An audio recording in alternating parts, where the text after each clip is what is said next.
Creo que es necesario conocer la misericordia de Dios. Hay algo que debemos saber acerca de la misericordia de Dios. Yo quiero hablarle de eso, conociendo más de cerca la misericordia de Dios. Si algo debemos de saber nosotros es que ustedes y yo somos salvos por su misericordia, no por algún mérito nuestro, porque hayamos hecho algo extraordinario, porque nos hayamos portado bien. Aunque te hayas portado bien, no ha sido por nuestro esfuerzo, sino ha sido por su misericordia. Y es importante que lo sepamos, porque cuando tú entiendes que es por su misericordia que hoy tenemos salvación, que hoy tenemos vida eterna, que hoy podemos ser salvos, que es por su misericordia, también puedes entender que todo lo demás que Dios quiere añadir a tu vida es por su misericordia. Se nos enseña religiosamente, o de manera religiosa, se nos enseña que tenemos que hacer méritos para agradarle a Dios, que tenemos que hacer méritos para que Dios nos bendiga, que tenemos que hacer méritos como portarte bien, alejarte del pecado, venir a la iglesia, leer la Biblia, orar, que tienes que hacer todo eso para que Dios sea contigo y te favorezca. Nada de eso es porque Dios, nada de eso lo debemos hacer para que Dios nos ayude, para que Dios nos favorezca o para que Dios nos bendiga. Como ya se los he explicado antes, nosotros lo hacemos, nos portamos bien, guardamos los mandamientos, leemos la Biblia, oramos, nos congregamos, hacemos todo eso porque nuestra naturaleza ha cambiado y porque ahora tenemos una naturaleza distinta, y como hijos de Dios necesitamos hacer eso, es parte de nuestra naturaleza.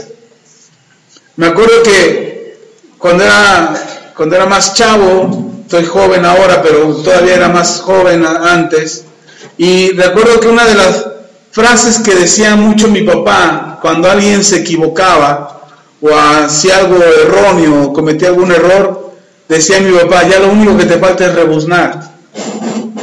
O sea, porque le hacías tan mal las cosas que ya lo único que te faltaba era rebuznar. Es decir, todo lo que hacías era como lo de un burro, pero ya lo único que faltaba era rebuznar, y francamente pues no rebuznábamos porque pues no éramos burros.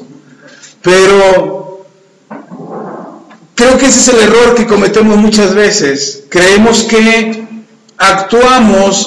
que nuestras acciones nos llevan a hacer algo, que nuestras acciones nos llevan a ser mejor persona, que nuestras acciones nos llevan a ser mejor ciudadano, mejor esposa, mejor esposo, mejor hijo, mejor padre o madre, y que nuestras acciones, nos esforzamos tanto por ser buenos, porque queremos ser buenos, que terminamos rebuznando, porque no estamos haciendo las cosas correctamente bien. Hay una redundancia, pero quiero insistir en que tenemos que hacer las cosas bien. Cuando nosotros nos esforzamos por ser buenos padres y queremos ser buenos padres, caemos en el error de ser condescendientes, alcahuetes, y les solapamos los caprichos y los berrinches a nuestros hijos por esa intención de ser buenos padres. En ese deseo de ser buenas esposas, se esfuerzan mucho por ser buenas esposas que le toleran las insolencias y las faltas de respeto a sus maridos, y no son claras para decirles a sus maridos: eso que estás haciendo me está doliendo o me ofende. Porque creemos que ser buenas esposas, o ser, por el otro lado, ser buenos esposos, creemos que es ser complacientes, conceder todo, permitir todo, porque eso es ser bueno. Y en nuestro afán de querer ser buenos en lo que hacemos, buenos empleados, buenos hijos, buenos padres, buenos esposos, esposas, lo que sea que te toca hacer, en ese afán de querer ser buenos, cometemos el grave error de ser malos. Porque no hemos entendido que no son nuestras buenas obras o nuestras buenas acciones lo que nos lleva a ser buenos, sino es la naturaleza que ha cambiado en nosotros, donde antes éramos malos, ahora somos buenos. No vamos a llegar a ser buenos, ya somos buenos, y como buenas personas que somos, actuamos correctamente. Y entonces, ser un buen padre, no ser un solapador de los berrinches de tus hijos. Ser un buen padre es ayudar a tus hijos a conducirse correctamente para que ellos también sean buenos, para que sus actos sean reflejo de lo que son, para que sus acciones muestren lo que está en su corazón. Nosotros llegamos a ser buenas personas y llegamos a ser buenos hijos de Dios, no por nuestras obras, sino porque Él tuvo de nosotros misericordia, y es que nosotros alcanzamos esa misericordia, no que la alcanzamos para agarrarnos, sino que logramos entrar a esa misericordia, llegamos a esa misericordia que ahora nos cubre, y por eso somos nuevas criaturas, y por lo tanto somos buenas personas. Existe un afán hoy en día en nuestra sociedad de querer ser buenos, de exigir la bondad, de esperar lo bueno de los demás, y tratamos de convencer al mundo de que pueden ser buenos. Mira, hasta Coca-Cola dice que somos buenos, cuando él anda matando al mundo, ¿no? Ustedes son buenos, pero yo soy malo, yo los mato, ustedes consuman mi Coca-Cola. Y ellos nos dicen ahora que somos buenos. Hay un afán de decirle al mundo que eres bueno, que eres una buena persona, que puedes tener buenos actos, que puedes ser generoso, y nos hacen llorar los videos de aquellos que salvan animales, que están en peligro y que están solitos, y nos hacen llorar esos videos de la gente buena haciendo buenas acciones. Pero el grave error es que ahora queremos hacer buenas acciones para poder ser buenos. Eso no es posible. Porque mientras no cambies tu naturaleza, ya se los expliqué antes, y necesitan oír los mensajes anteriores, pero mientras no cambies tu naturaleza, no puedes ser diferente. No puedes cambiar quién eres. Necesitas cambiar tu naturaleza. Pero entonces entra en conflicto un ser humano, el ser humano entra en conflicto porque se pregunta, ¿será que mis buenas acciones me permitirán alcanzar las bendiciones de Dios? ¿O mis malas acciones han provocado que Dios se enoje conmigo y que Dios me castigue, y por eso me está yendo tan mal, y por eso me pasa esto y por eso me pasa lo otro? El día de ayer sábado, normalmente los sábados son para nosotros días de levantarse un poquito más tarde. Toda la semana salimos a trabajar y el sábado es un poquito para levantarnos un poco más tarde. Así es que procuramos dormir hasta que el cuerpo nos levante de la cama por el hambre o por ganas de ir al baño, pero procuramos estar tirados en cama. Pero el día de ayer en la mañana sonó el teléfono muy temprano para mí, y suena el teléfono y era un joven y dice, llamo a Ministerios Apostólicos Manto Nuevo. Y digo, sí, digan, porque el teléfono que tenemos para la iglesia es el de la casa. Entonces ahí estamos, siempre habrá alguien que pueda contestar. Y ya ves que quisiera hablar con el pastor. Le digo, habla el pastor, dígame que te puedo servir. Y me empieza a contar un problema. Seguramente él escuchará este mensaje, espero que lo escuche. Pero me empieza a contar de una situación que le sucedió unos años atrás. Falleció su mamá. Un joven de aproximadamente 22, 23 años, me dice, falleció mi mamá, y me siento culpable porque siento que yo fui el causante de su muerte.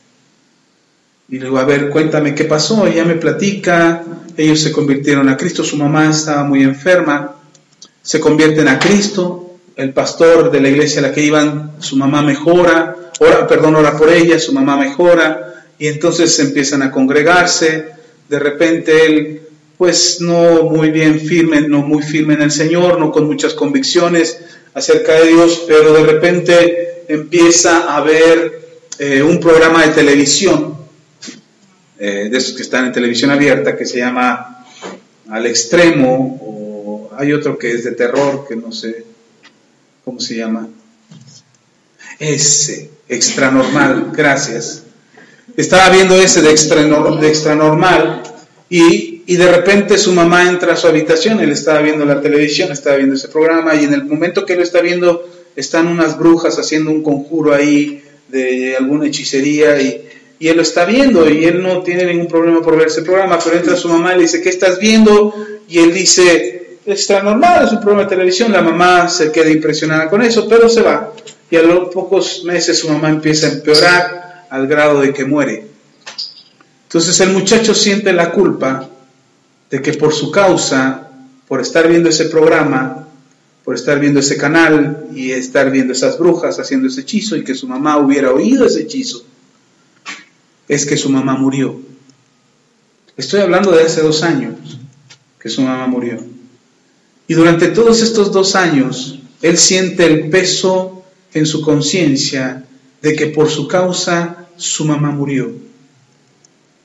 Y uno pudiera decir, quizás usted, yo espero que usted piense como yo, y usted pudiera decir, no, esa no fue la causa. O sea, usted pueda estar tranquilo y decir, no, esa no fue la razón. Y digo que espero que usted piense como yo porque es lo que le hemos venido enseñando todos estos años. Que no sería algo así, porque si no entonces tendríamos un Dios tirano, tendríamos un Dios villano, que está esperando que sus hijos fallen para castigarlos mandando maldición o permitiendo que sus vidas sean destruidas por el enemigo. Por unos minutos estuve hablando con él, tratando de explicarle qué es lo que había sucedido. Hermano, el fallecimiento de alguien no se puede explicar. O sea, si yo trato de explicarle a alguien por qué falleció su mamá, o por qué falleció su papá, o por qué falleció su hijo, su tío, su primo, y yo trato de explicar eso, me meto en un problema. Porque para empezar no está en mis manos decidir quién vive y quién muere, ni tampoco está en las manos de este mundo, ni en las manos de los médicos. Y de repente decir, pero es que ¿por qué Dios permitió? Bueno, no sé. Dios es soberano y Dios es grande y Dios es omnipotente y omnisciente y omnipresente y Él sabe por qué pasan las cosas. Y tratar de explicar una decisión de Dios nos llevaría a la explicación o a esa compleja manera de la humanidad que ha tratado de explicar de por qué el ser humano existe. Y por qué hay maldad, y por qué hay hambre, y por qué hay guerra, y al final no llegan a ninguna conclusión, y o culpan a Dios, o culpan al hombre, o dicen mejor que Dios no existe. Y para no caer en ese dilema, no traté de explicarle por qué había fallecido su mamá, pero traté de explicarle que él no era el culpable de ese fallecimiento, que él no tendría que sentirse culpable por eso, pero es muy difícil cuando tienes un peso muy grande en tu conciencia, y cuando sientes que algo que hiciste mal tuvo como consecuencia algo malo. No sé si les ha pasado alguna vez, pero alguna vez yo pensé de la misma manera. Y yo me sentía culpable por muchas cosas que yo había hecho y muchas decisiones que había tomado, y yo era culpable por muchas situaciones en nuestras vidas y me sentía muy mal. Incluso cuando mis hijos se enfermaban, yo me sentía tan mal porque decía, híjole, es porque me enojé ayer. Híjole, es porque me peleé con mi esposa el lunes. Y el viernes ya mi hijo estaba enfermo y discutimos por algo tan simple y eso trajo la enfermedad y entonces soy culpable de la enfermedad de mis hijos. Y me sentía tan mal por eso, me sentía tan culpable por eso, que no alcanzaba a ver lo que Dios estaba enseñándome en cada situación. Y hoy puedo decirles que no pienso así. Sin embargo, sé y creo, y se los he dicho aquí muchas veces, sé y creo que nuestras decisiones tienen consecuencias. Eso es cierto. Para que usted no diga, bueno, entonces puedo vivir como se me dé la gana y no va a pasar nada. No es así. Hay consecuencias. Todas las acciones tienen consecuencias. Buenas acciones, buenas consecuencias. Malas acciones, malas consecuencias. No lo digo yo, está escrito ahí en la Biblia hace casi 2000 años, cuando el apóstol Pablo dice, no os engañéis, Dios no puede ser burlado, todo lo que el hombre sembrare, eso también cosechará. Siembras frijoles, cosechas frijoles, siembras sandías, cosechas sandías. Siembras malas acciones, cosecharás malas acciones. Eso es innegable.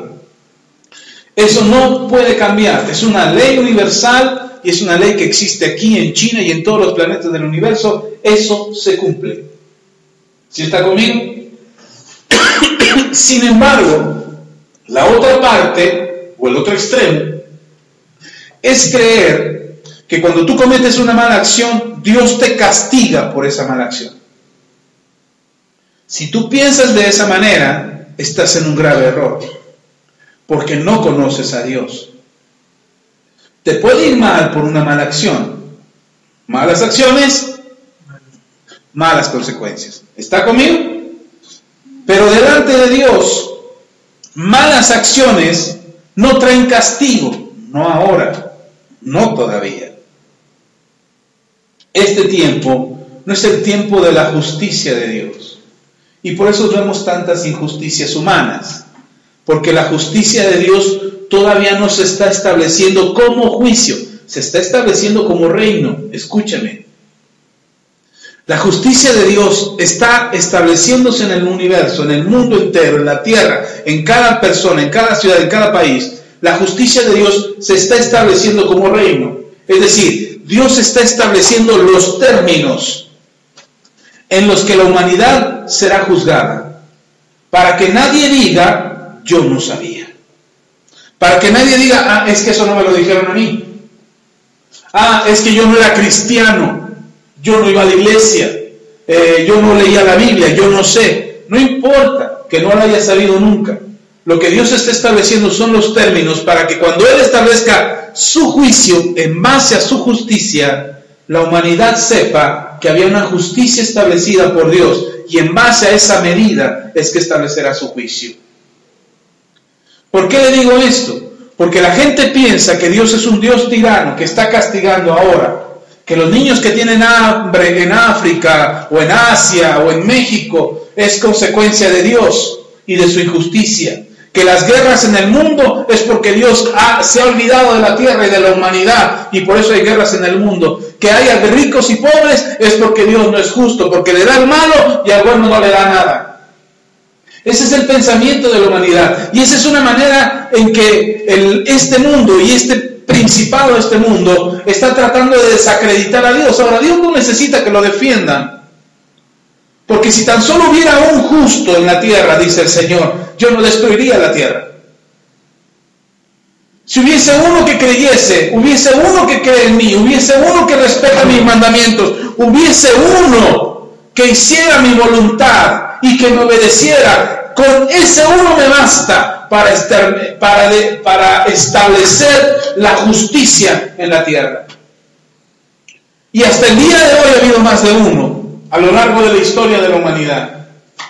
Y una de las pruebas más veraces de esto es nuestro Señor Jesucristo, que vino en carne y en sangre para establecer la justicia de Dios en la tierra. Es por medio de Él que se estableció el estándar, la regla, la medida a la que el ser humano debe de aspirar a llegar. Porque antes decía, bueno, es que ser como Abraham es difícil. Porque incluso Abraham tuvo 2 mujeres. O como Jacob, que tuvo 4. Pero ¿por qué no dicen como Isaac, que nada más tuvo una? No, pero seamos entonces como Job. Hombre justo, perfecto, pero se enfermó, le fue de la patada.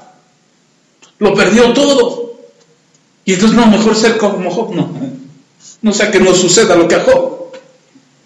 O seamos como David, que era un adorador, que era un hombre conforme al corazón de Dios. Pero David cometió adulterio y se convirtió en un asesino. Y entonces empezamos a comparar con los hombres de la fe y con las historias de cada uno de ellos y decimos, no, ninguno era perfecto. Por supuesto que ninguno era perfecto. Pero todos nos dejaron un estándar que se compara y que se mide y que se tiene que comparar con la estatura del varón perfecto que es nuestro Señor Jesucristo. Y entonces viene nuestro Señor Jesús y nos dice, ok, para que no se estén peleando que quieren ser como Abraham o como Jacob o como God, les dejo un estándar, yo soy la medida. Y tienen que llegar a mi medida. Tienen que ser como yo soy. Tienen que vivir como yo vivo y hacer las cosas que yo hago. Y si somos mejor que tú, y dice el Señor, bástele al alumno ser como el maestro. Si logran ser como yo, ya la hicieron. ¿Para qué se afanen en ser mejores que yo? Solo esfuércense en ser como yo. Y van a tener una vida plena. Y entonces el Señor nos deja un estándar. de nuestro Señor Jesucristo. Y cuando ustedes leen la historia de nuestro Señor Jesús, pero no solamente su historia como un personaje, sino su historia, su biografía, su persona, sus acciones, sus palabras, ustedes se darán cuenta que el Señor Jesús nos puso un estilo de vida que nosotros podríamos alcanzar y que podríamos entender. Si vivimos de esa manera, podríamos entender la misericordia de Dios. Y nos cuesta mucho trabajo entender la misericordia de Dios y nos andamos flagelando y nos andamos castigando y nos sentimos culpables de nuestras acciones, pero no una culpabilidad para arrepentirse, sino una culpabilidad para justificar lo mal que te va. Es como aquel que busca trabajo pero está enfermo y dice, es que no puedo buscar trabajo porque estoy enfermo.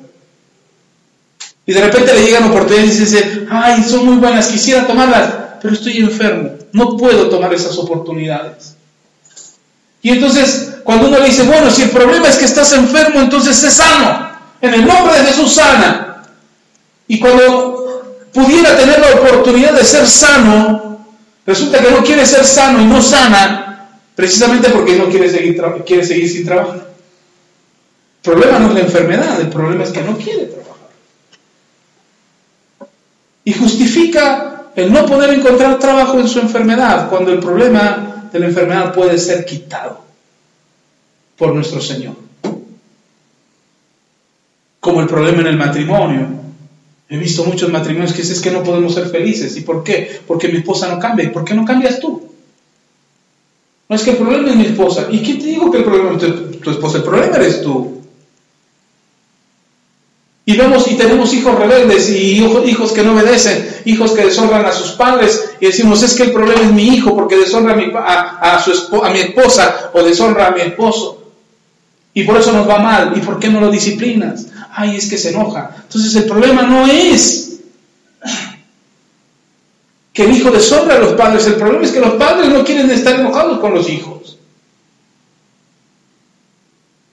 Y entonces tenemos un concepto equivocado de la misericordia de Dios, y tenemos un concepto equivocado de la forma de relacionarnos con Dios, porque Dios no es el problema somos nosotros.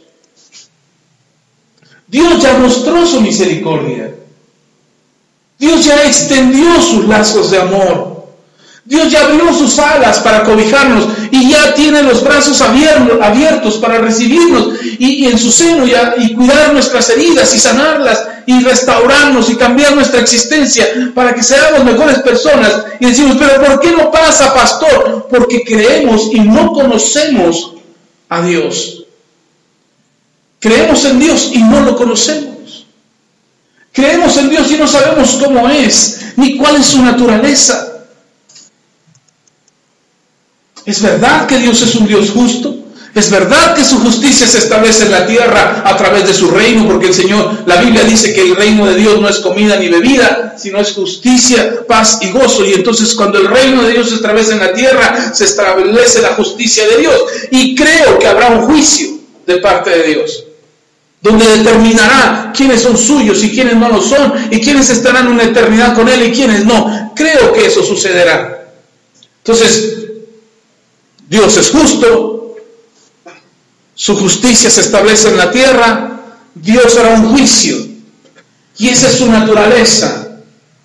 Pero la otra parte que no queremos conocer, porque no nos conviene, es la misericordia de Dios. Dios es un Dios de misericordia. Dios tiene misericordia de nosotros, Dios tiene misericordia de usted, y Dios tiene misericordia de mí, y Dios tiene misericordia de nosotros para ayudarnos, para salvarnos, para bendecirnos, para transformarnos. Dios tiene misericordia de nosotros. Hay un concepto equivocado de Dios, donde piensan y creen que Dios es un verdugo, que está así con su barba blanca, sentado en un trono grandotote, en una sillota grandotota con muchos ángeles alrededor, y que está sentado ahí con su barba blanca y que en una mano tiene una vara y que en la otra mano tiene un látigo. Y mucha gente piensa que Dios está esperando que la humanidad se equivoque para castigarle y enviarle pestes como el ébola o como el SIDA, o como la peste negra, que por ahí oí que había rumores de que se estaba desatando otra vez,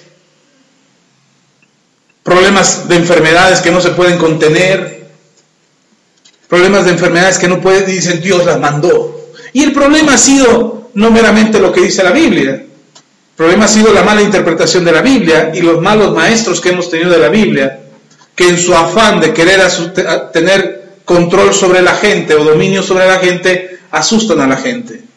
¿Cuál es la mejor forma de controlar a alguien? A través del miedo. Para que no piense, para que no haga, para que no diga. Cómete la sopa, porque si no viene el Señor del costal y te va a llevar. Vete a dormir o se te va a aparecer la bruja. Y entonces nos tienen con miedo porque, ay, no hagas esto, no hagas lo otro, no hagas aquí, no hagas allá, no pienses, no decidas, no actúes, no hables, no grites.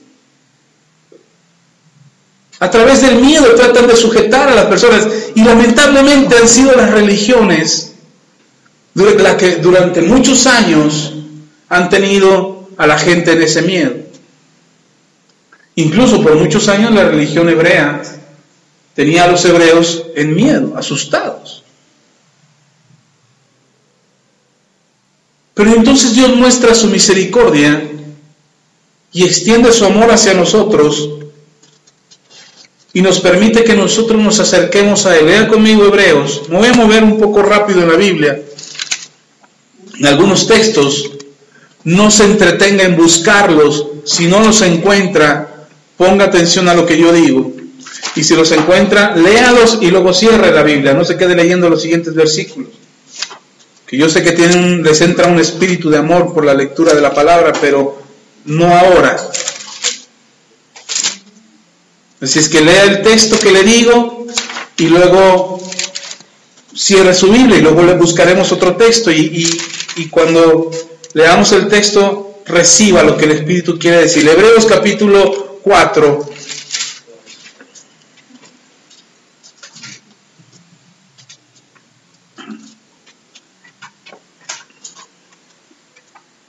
Versículo 14 al 16 dice, Hebreos 4, 14 al 16 dice, por tanto, teniendo un gran sumo sacerdote que traspasó los cielos, Jesús, Hijo de Dios, retengamos nuestra profesión.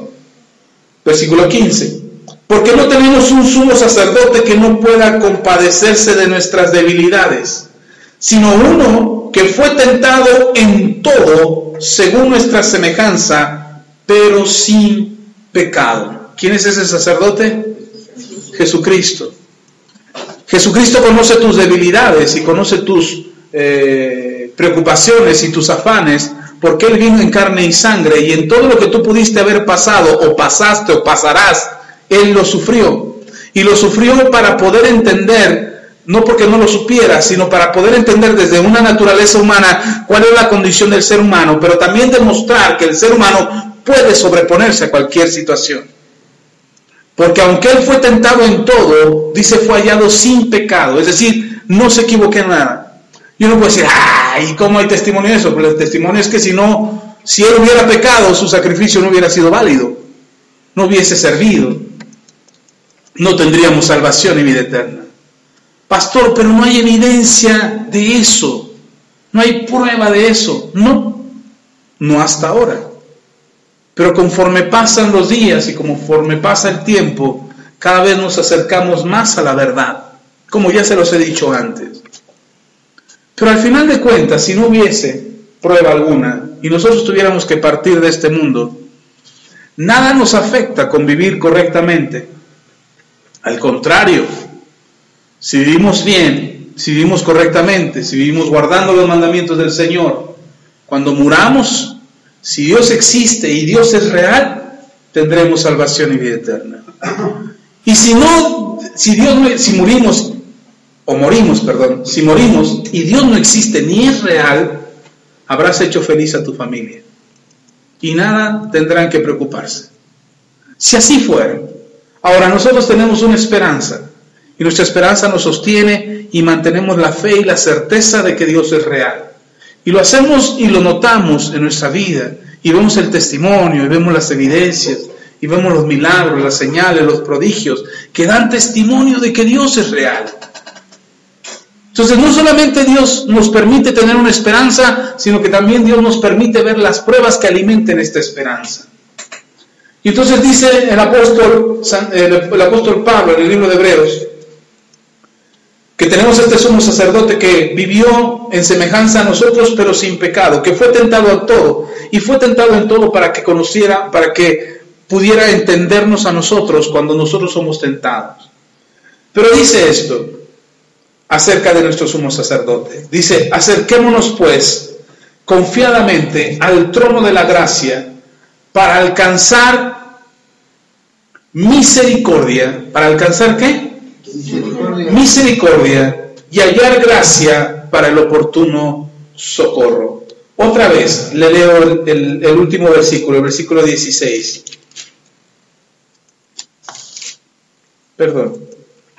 Dice, así que acerquémonos confiadamente al trono de la gracia para recibir misericordia y hallar la gracia que nos ayude en el momento que más lo necesitamos. Le leí la nueva versión internacional, pero es lo mismo. ¿Qué necesitamos entonces? Acercarnos. ¿A dónde nos acercamos? Al trono de Dios. ¿Dónde está el trono de Dios? Pastor, ¿dónde encuentro el trono de Dios? En la fe y en tu oración. En la cercanía que Dios ha puesto para que tú tengas acceso al trono de Dios.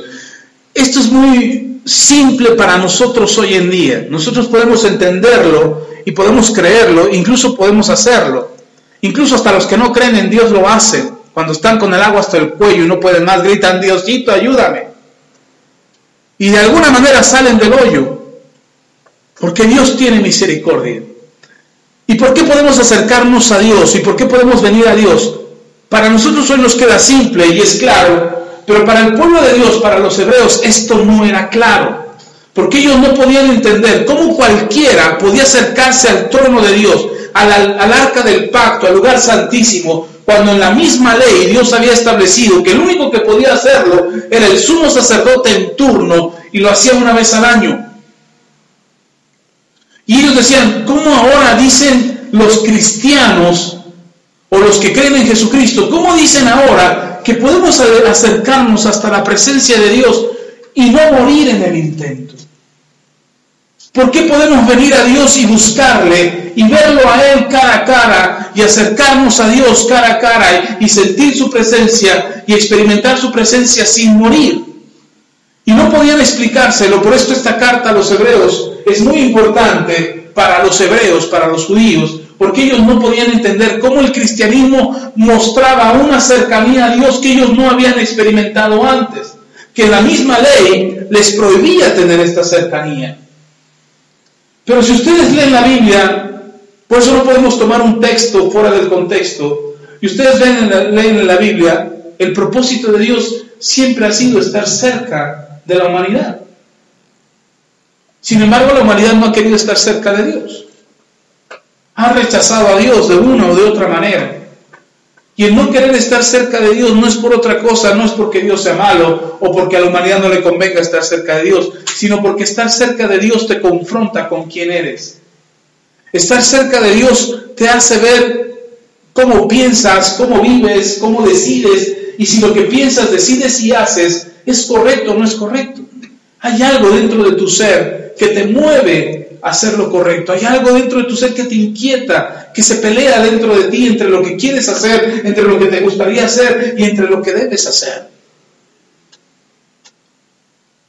Y esa lucha constante no es otra cosa más que estar cerca de Dios y encontrarte con Dios y ver con Dios lo que Él quiere encontrarse, al encontrarse contigo, para descubrir dentro de ti lo bueno y lo maravilloso que Él construyó en tu persona para que pueda potencializarse y puedas alcanzar todos tus sueños, tus metas y tus anhelos de una manera más sencilla. No digo que aquellos que no tienen a Dios no lo logren, pero algunos de ellos lo logran con muchas dificultades, o lo logran a través de la maldad. Y ya le explicaba yo el martes, si usted gusta escuchar ese mensaje, acerca de que nosotros ahora no podemos actuar con malicia.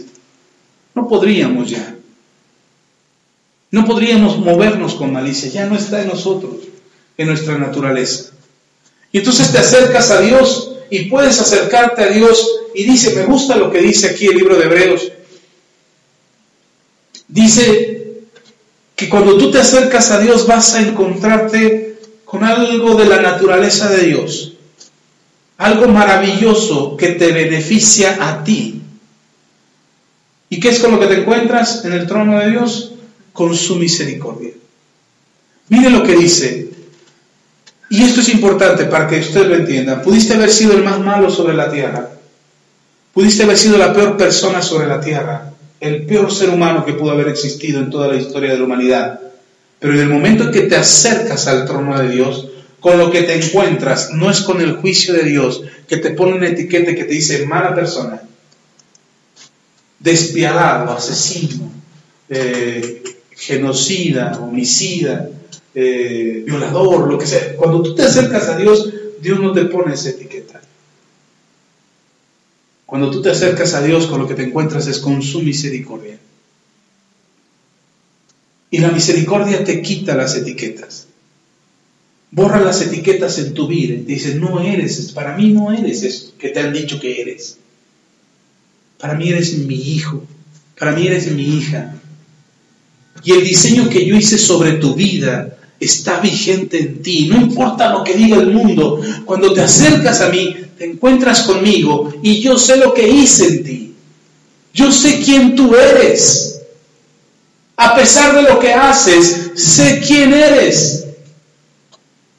Y cuando tú te acercas al trono de Dios y te encuentras con la misericordia de Dios, donde Dios no te pone ninguna etiqueta, y además no solamente no te pone ninguna etiqueta, sino que te dice, aquí estaré para cuando me necesites. Para que hallemos gracia, dice, para el oportuno socorro. Es decir, cuando te vaya más mal, es cuando Dios va a decirte, ok, no te lo mereces, sigues siendo una mala persona, sigues actuando mal, sigues haciendo las cosas equivocadas, sigues pensando de manera equivocada, aún así yo tengo gracia para contigo, es decir, te voy a ayudar, aunque no te lo merezcas. Y el problema es que la humanidad no conoce esta parte de Dios, no quiere conocer esta parte de Dios, porque el ser humano no quiere acercarse a Dios. Queremos que Dios nos ayude y nos saque de nuestros problemas, pero que se nos acerque. Es decir, sálvame, pero no sé, envía a algún santo, algún ángel, alguna virgen, la que quieras, pero no vengas tú, porque si tú vienes y me acerco a tu trono, entonces yo soy confrontado con lo que estoy haciendo mal, porque siempre que te acercas al trono de Dios, eres confrontado con lo que estás haciendo mal, aun cuando Dios no te etiqueta, aun cuando Dios no te pone ningún título, ni te señala, ni te condena. Pero la presencia de Dios es como si te presentaras ante un espejo. Cuando te presentas ante la presencia de Dios, es como si te presentaras ante un espejo y ese espejo te mostrara todo lo que tú no ves de tu persona. Todo lo que has vivido y lo que has hecho, incluso aquellas cosas que has olvidado, pero que te impiden acercarte a Dios. Y la única forma de acercarnos a Dios de esta manera, para poder acceder a esta misericordia y a esta gracia que Dios nos ofrece, la única forma es a través de Jesucristo.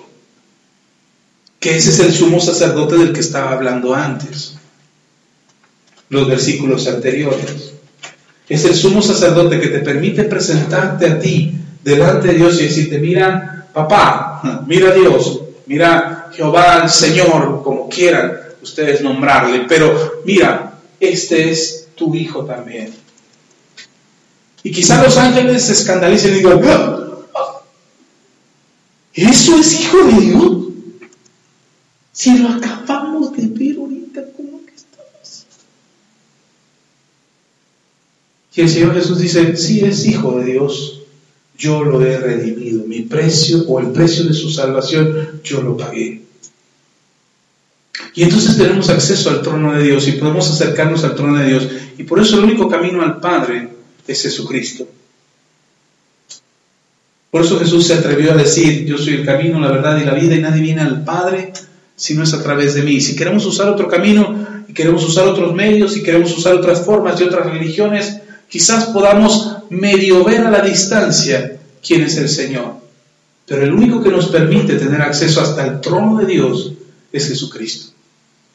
Y por eso las demás religiones se imaginan cómo es Dios, cómo podría ser la eternidad, cómo podría ser la vida después de la muerte. El vikingos, los hindúes, los chinos, los japoneses, todas las religiones tienen una idea de cómo podría ser la vida después de la muerte. Y todas las religiones también tienen una idea de cómo debería de vivir el ser humano en la tierra para poder alcanzar esa eternidad.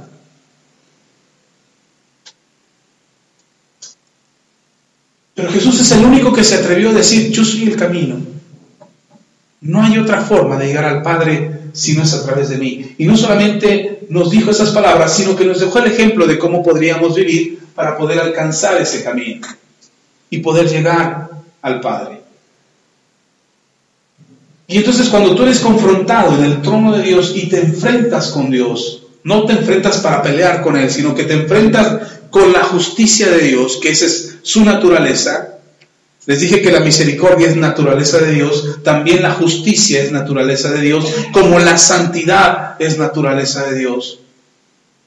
Y entonces tú observas a Dios en su justicia, en su santidad y en su misericordia, y te das cuenta que tu persona está completamente distorsionada, dañada, perjudicada por la forma en que hemos vivido y la forma en cómo nos hemos conducido en la tierra. Y entonces cuando te enfrentas a Dios te das cuenta que estás equivocado y la única opción que tienes es arrepentirte y decir: es que he estado mal, lo que he estado haciendo y como he estado viviendo ha estado mal, y entonces estoy haciendo las cosas equivocadas. Y la única opción que tienes es decirle a Dios: Señor, ten misericordia de mí y permite corregir mi vida. Y entonces Dios te concede la misericordia, pero no solamente tiene misericordia de ti para no etiquetarte y decir: mala persona. Yo creo que los ángeles en el cielo de repente dijeron al Señor: oye Señor, ¿y si hacemos un filtro de control de calidad? Y vamos a hacer una revisión en la tierra, en los seres humanos, a ver quién está defectuoso y quién puede pasar el control de calidad. Y el Señor ha de haber pensado, se ha de haber reído de ellos y ha de haber dicho: no cabe duda que el misericordioso soy yo. Y a pesar de todos nuestros defectos y a pesar de todos nuestros errores, el Señor no pone una etiqueta de producto fallido, o de mala calidad, o de persona perversa y mala. Los que ponemos esas etiquetas somos nosotros, porque no alcanzamos a entender que una persona puede cambiar y puede mejorar su vida. No creemos que alguien sea bueno. Veíamos una película y era una reportera que decía: si alguien hace algo, lo hace porque espera algo a cambio. Si alguien tiene una buena acción, lo hace porque espera algo a cambio. Y la película se basa en que alguien está haciendo algo de buenas acciones sin esperar nada a cambio. Y la reportera, me llamaba la atención que la reportera decía: es que no existe alguien. Y de repente se encuentra con una historia, la reportera, de que alguien está regalando $100,000 a personas en necesidad. 4 personas reciben $100,000 de manera anónima, no saben quién se los dio. Y entonces la reportera le llama la atención y me gusta algo que dice: me encontré con una noticia que produjo esperanza en mí para creer que todavía hay gente que puede hacer algo bueno sin esperar nada a cambio. Me gustó eso. ¿Sabe por qué me gustó? Porque si algo espera Dios en nosotros es producir esperanza. Porque tu esperanza no avergüenza. Porque tu esperanza es el ancla de tu alma. Porque tu esperanza es lo que te va a mantener fiel hasta el final. Porque tu esperanza es lo que te va a permitir orar todos los días. Tu esperanza es la que te va a permitir creer que lo que está escrito en la palabra es verdad. Que venir a la iglesia te produce un beneficio. Que venir a la iglesia, escuchar la palabra de Dios, alimenta tu espíritu. Eso es la esperanza que Dios quiere producir en ti. Y entonces cuando tú te presentas ante el trono de Dios, Dios te recibe con los brazos abiertos por medio de Jesucristo, por supuesto, porque Él es nuestro sumo sacerdote. Y entonces Él te recibe en su trono y te recibe y te dice bienvenido. Y tú esperas que te diga violador, asesino, mentiroso, sacrílego, profano, idólatra. Y tú te entras a la presencia de Dios y lo que Dios te dice es bienvenido a casa. Bienvenido a mi presencia. Bienvenido a mi gloria. Bienvenido a la salvación. Y el título y la etiqueta que me vas a poner, pues que allá abajo todos me dicen que soy.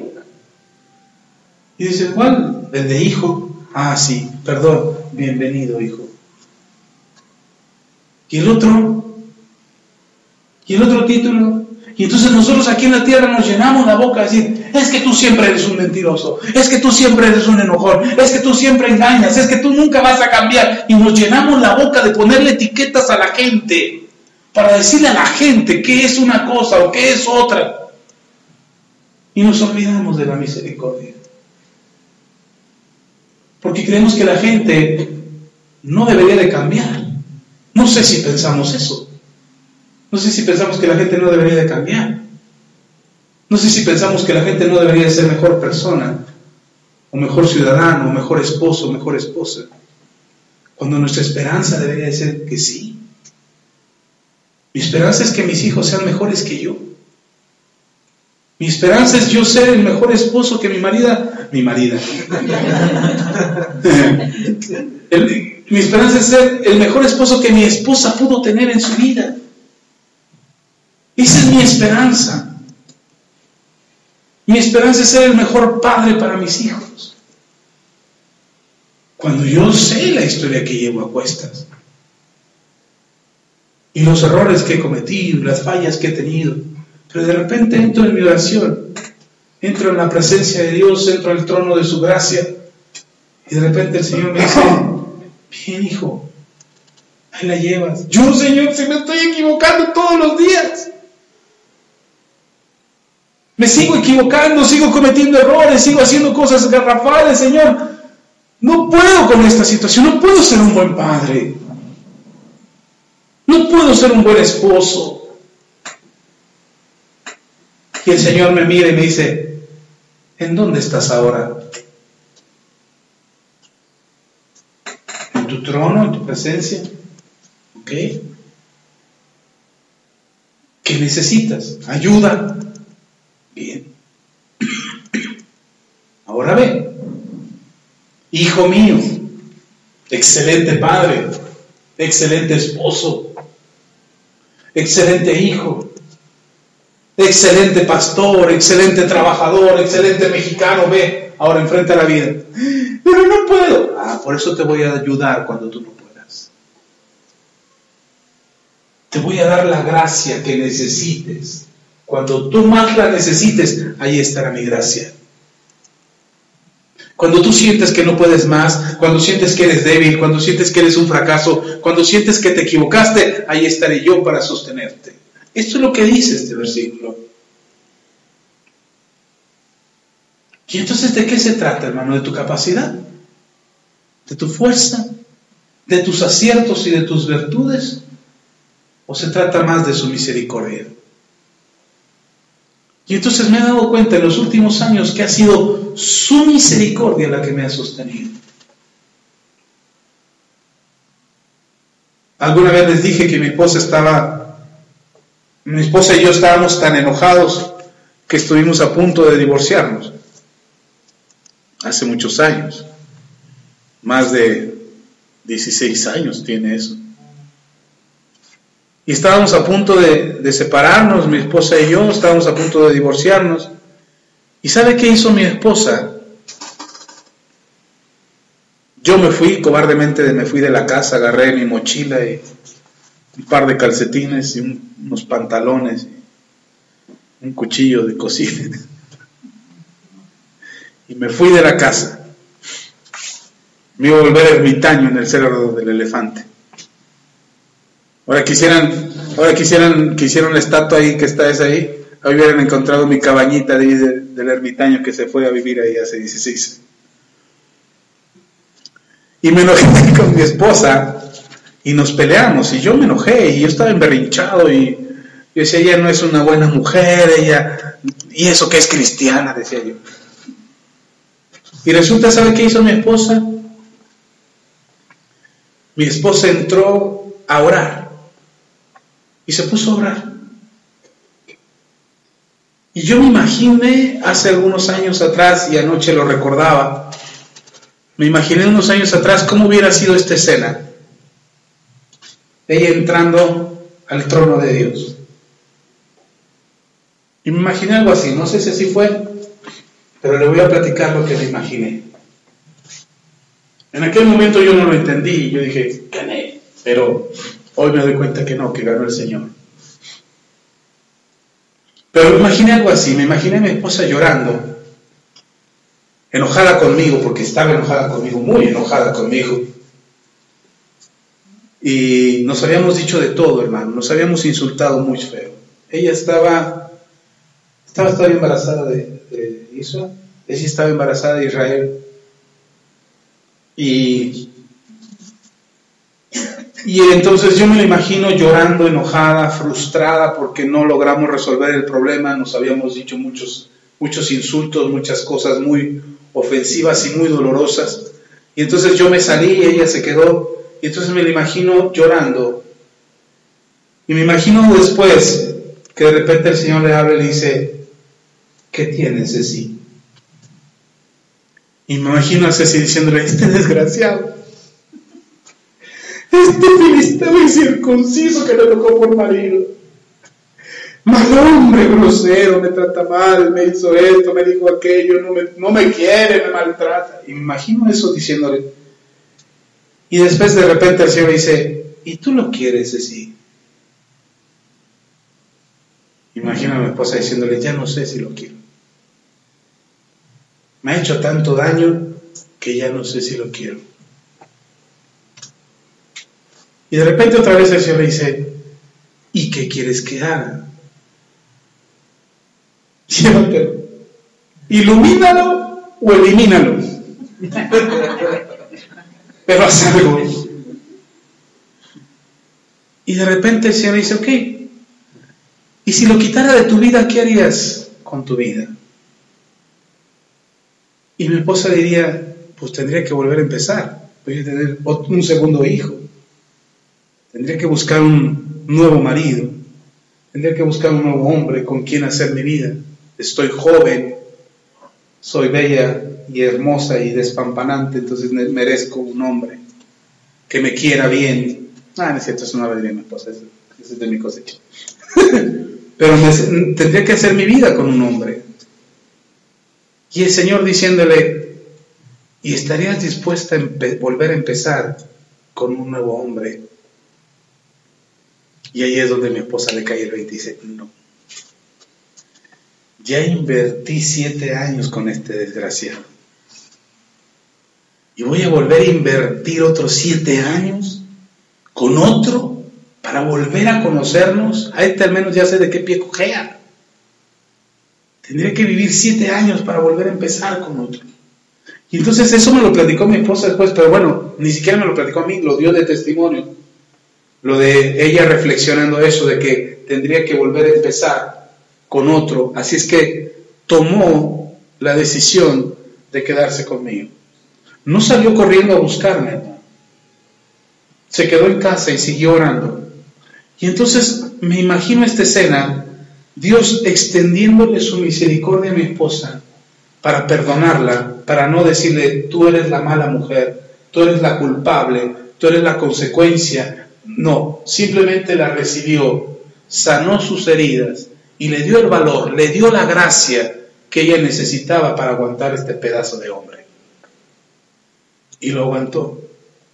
Y entonces Dios extiende su misericordia. ¿Y sabe yo dónde andaba? Yo le andaba dando vueltas a la manzana donde vivíamos. Porque no tenía dinero, no tenía nada. Ni siquiera me llevé las llaves de la casa ese día. Y me salía así enojado y yo me andaba peleando con las piedras y con los botes y con los perros, en lugar de estar buscando a Dios. Yo estaba emberrinchado, yo quería que algo pasara, que cayera fuego del cielo. Yo quería que el Señor me raptara y me llevara como Enoc o como Elías en un carro de fuego. Me andaba atropellando un camión de la basura, pero carro de fuego no era. Y yo ahí queriendo que algo sobrenatural pasara, pero no estaba orando, hermano. Yo no me estaba acercando al trono de la gracia. Mi esposa sí. No sé cuánto tiempo pasó, 30, 40 minutos más o menos. Mi esposa había estado orando. Yo había estado peleándome con todo alrededor de mí. Todos eran culpables menos yo. Finalmente regresé a la casa porque no tenía dónde ir. Eran como las 10 de la noche, si no me equivoco, estaba muy oscuro. Así es que regresé a la casa y dije, mañana me voy, ya es muy tarde, le voy a dar chance a mi esposa hoy. Así es que me regresé a la casa, como no tenía llaves, ahí me quedé como 10 minutos parados en la puerta de la casa esperando que algo, como por arte de magia, la puerta se abriera.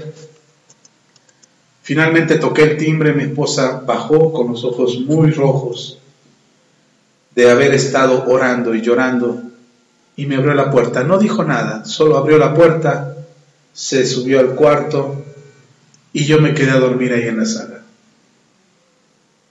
Pero sabe, esa noche recuerdo que sentí como algo aliviaba mi alma. No sé qué era, en ese momento no sabía, pero hoy puedo decirles que era el manto de misericordia que había cubierto a mi esposa y que me estaba alcanzando a mí. En la mañana cuando me levanté me sentía la basura más basura de ser humano que podía haber en la tierra, por cómo le había hablado a mi esposa, por cómo había sido con mi esposa, por lo que había pasado. Pero había algo distinto. Había pasado algo. Lo que pasó es que mi esposa entró al trono de la gracia y alcanzó misericordia. Y esa misericordia me alcanzó a mí. Y la misericordia con la que Dios la bendijo a ella. Mateo, capítulo 5. Con esto termino, iba a seguirme, pero se me acabó el tiempo. Mateo capítulo 5, versículo 7.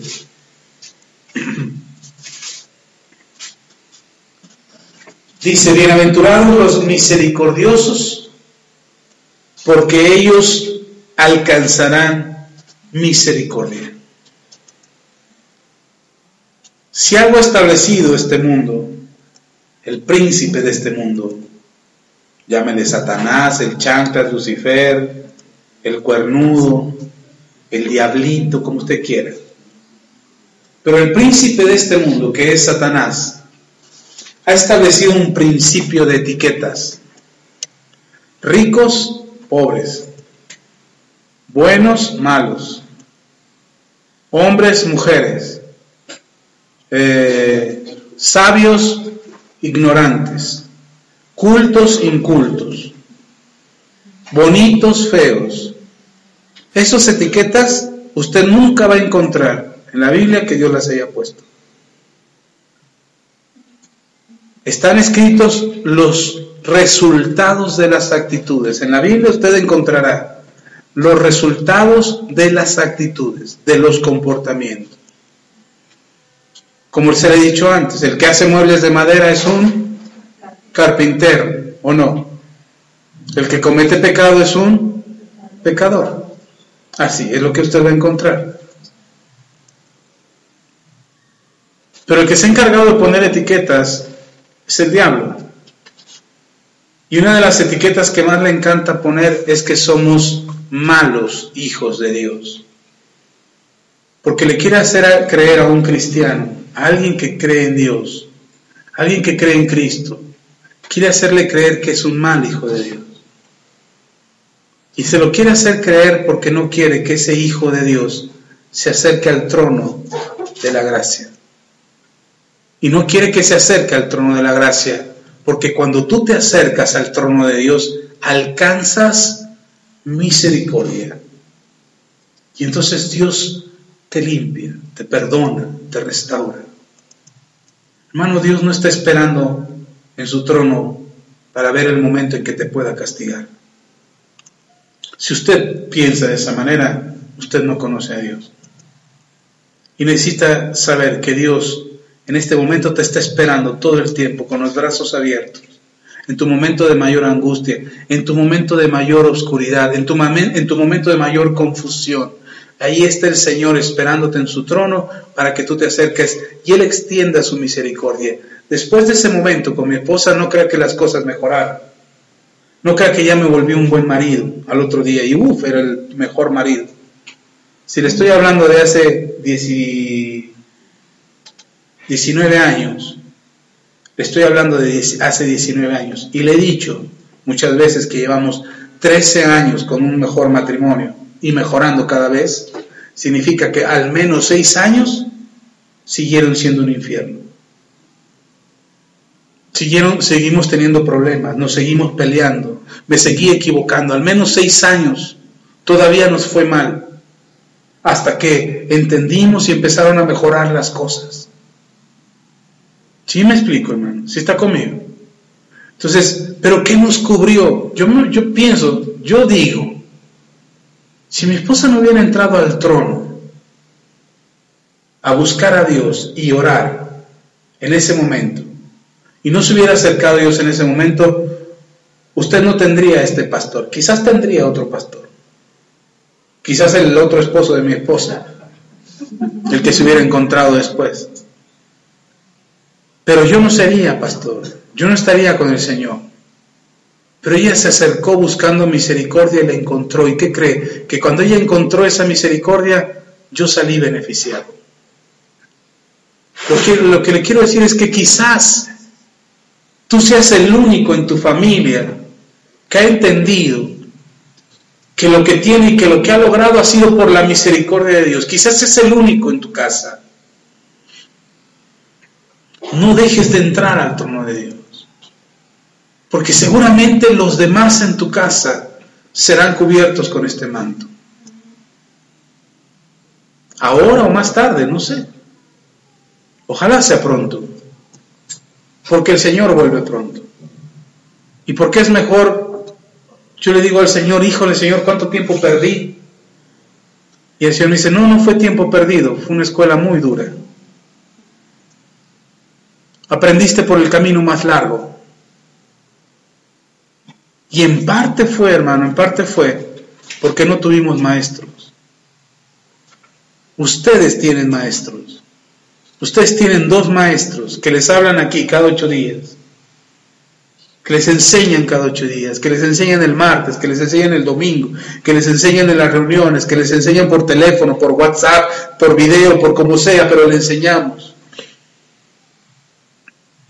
Para que le cueste menos tiempo, para que la escuela sea menos difícil, pero sobre todo para que pueda acercarse al trono de Dios. ¿Sabe hasta dónde yo aprendí a acercarme al trono de Dios? Hasta que mi hijo Josué nació. Y eso porque estaba en el hospital, peleándose entre la vida y la muerte. Mi hijo estaba enfermo, recién nacido, recién nacido. Es más, nació y no salió del hospital. Dieron de alta a mi esposa, pero a mi hijo no lo dieron de alta. Él se quedó en el hospital. ¿Cuántos días estuvo ahí? 3 días estuvo ahí. Pero esos 3 días era una lucha entre la vida y la muerte. Los médicos, y oíamos que otros bebés estaban muriendo, nacidos en el mismo tiempo que mi hijo. Yo vi a una mamá llorando, tirándose al suelo, porque su hijo había muerto, su bebecito había muerto. Y mi hijo estaba debatiéndose entre la vida y la muerte. Y todos los días, o esos 3 días, llevaba a mi esposa al hospital para que le diera de comer a mi hijo. Y era la única forma de saber cómo estaba nuestro hijo. Y el nombre de Josué se lo ganó a pulso. Por eso se llama Josué. Y fue cuando yo aprendí a acercarme al trono de Dios. Y decirle, Señor, si no me merezco a mi hijo porque soy un mal padre, está bien, pero que no sufra. Si soy un mal esposo y voy a hacer sufrir a mi esposa y a mis hijos, está bien, pero que mi hijo no sufra, él no tiene la culpa. Si nos estás castigando por algo que yo hice, perdóname, pero que mi hijo no lo pague. Porque todo lo que oía yo eran voces de, es por tu culpa, eres un mal esposo, eres un mal marido, eres un mal hombre, eres un mal hijo de Dios, eres un hipócrita, eres pecador, eres esto, eres lo otro.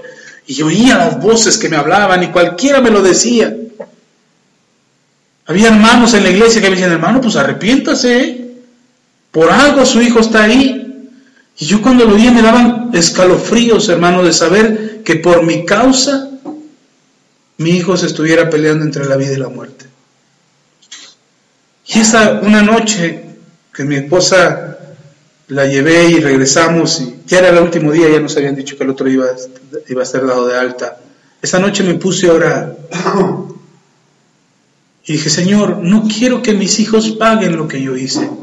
Entonces estaba en oración y oí una voz que me dice, Axa, no me conoces. ¿Qué? No me conoces. Yo decía, no me conoces. Señor, si soy cristiano, ya llevo tantos años de cristiano, leo la Biblia, oro, voy a la iglesia, sirvo en la iglesia, soy líder en la congregación, hago esto, hago lo otro. Y el Señor dice, no me conoces, porque no conoces mi misericordia. No te estoy castigando de nada. Y después nos enteramos que mi hijo se había enfermado por la negligencia de un enfermero que no se lavó bien las manos y que había infectado a mi hijo. No era un castigo de Dios. Por eso explicar la muerte de un ser querido es imposible, porque no sabemos ni siquiera por qué pasó. Pero lo que sí sé y lo que esa noche aprendí es que necesitaba conocer a Dios. Necesitaba conocer su misericordia. Yo hoy conozco la misericordia de Dios. Yo hoy sé que su misericordia nos cubre. Y que si mis hijos hoy, Josué está por cumplir 17 años. Y toda su vida yo he visto que el Señor ha tenido misericordia. Israel va a cumplir 20. Ay, me fallaban. Va a cumplir 20 años. Y toda su vida el Señor lo ha sostenido en su misericordia. Y David ni se diga. Pero no solamente mis hijos, veo a mi esposa, donde le han hecho diagnósticos de salud y le han dicho, usted tiene esto, y tiene que vivir así. Y mi esposa se aferra de la fe, se aferra del Señor, extiende Dios su misericordia, y ella se ve tranquilamente navegando por este mundo sin ninguna complicación. De repente hay algunas cosas que la quieren asustar, pero ella se faja los pantalones y dice no, y el Señor la ha sostenido en su misericordia. ¿Y qué le digo de mí? Mejor ni le digo.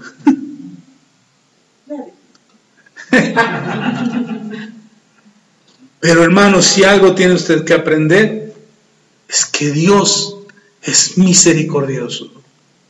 No es un verdugo. No es un tirano castigador.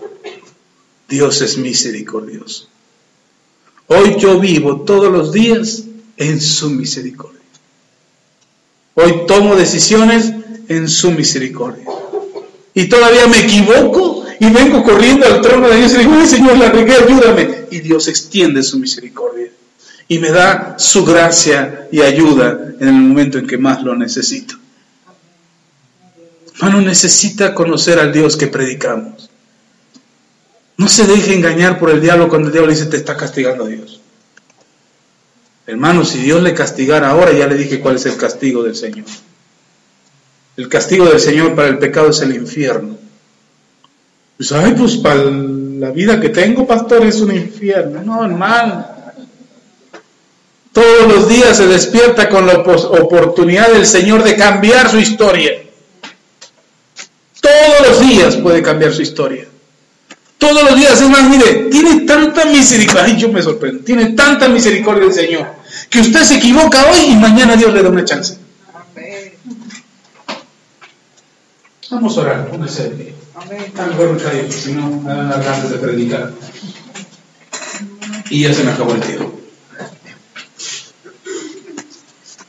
Que Dios les ayude y que extienda su infinita gracia y su misericordia hacia ustedes. Hay dos cosas que Dios renueva cada día. ¿Sabe qué son? Su misericordia y su fidelidad. Es decir, Dios no se va a echar para atrás en ninguna promesa. Y Dios no lo va a castigar ahora, porque Él tiene de usted misericordia. Amén. Amén. Así es que si algo te está pasando, si algo no está saliendo bien y algo no está sucediendo bien, revísalo, porque no es un castigo de Dios. Seguramente tomaste una mala decisión. Seguramente te equivocaste en algo. ¿Sí? Seguramente sembraste una mala semilla.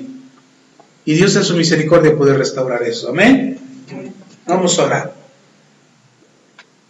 Padre, te doy gracias. Gracias por tu iglesia. Gracias por tu favor y por tu bondad. Gracias, Señor, porque hemos alcanzado delante de ti misericordia. Hoy nos acercamos hasta el trono de tu gracia. Hoy buscamos tu gracia. Y creemos, Señor, que es por tu gracia que podemos tener acceso a tu trono. Y al tener acceso a tu trono, somos alcanzados por tu misericordia y somos restaurados en el nombre de Jesús. Ayuda a toda tu iglesia, ayuda a cada hermano y hermana a encontrarse con tu misericordia, a conocer tu misericordia, a saber que eres un Dios de misericordia. Te lo pedimos, Padre, en el nombre poderoso de Cristo Jesús. A ti la gloria, a ti la honra y la alabanza. En el nombre de Jesús. Amén. Y amén.